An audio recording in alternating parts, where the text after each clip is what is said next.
Denver's budget cuts to the police department specifically go deeper than most may realize.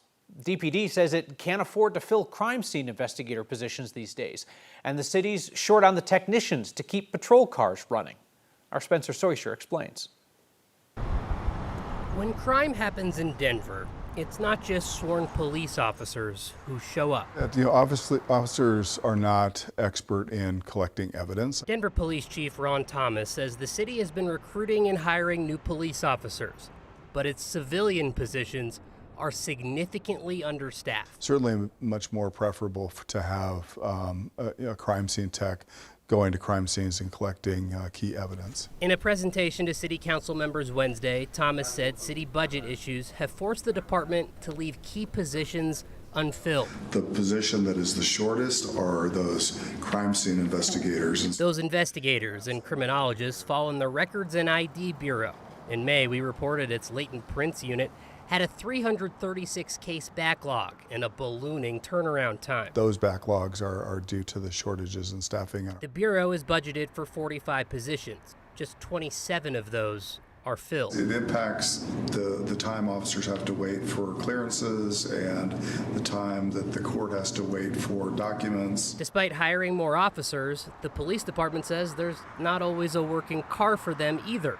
10 of the department's 36 fleet work positions are unfilled too. And those vehicle shortages require officers to sometimes double up, so there's 2 officers in one vehicle, which kind of defeats the purpose. Thomas says DPD has cut overtime spending, but even that is difficult to control when officers are staying longer at scenes. The city's budget issues, I think, have created challenges for all of us, every single agency within the city of Denver.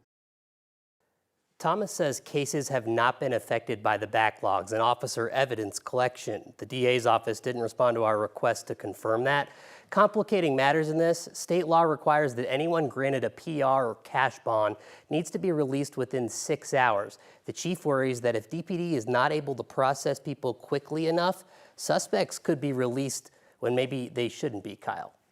Spencer, something that I've heard about workplaces is that when people are stretched thin and overworked, sometimes that exacerbates the problem because then more people leave. They don't want to be in that environment. There's that, and we've discussed this before. We call it a JAG, just a guy.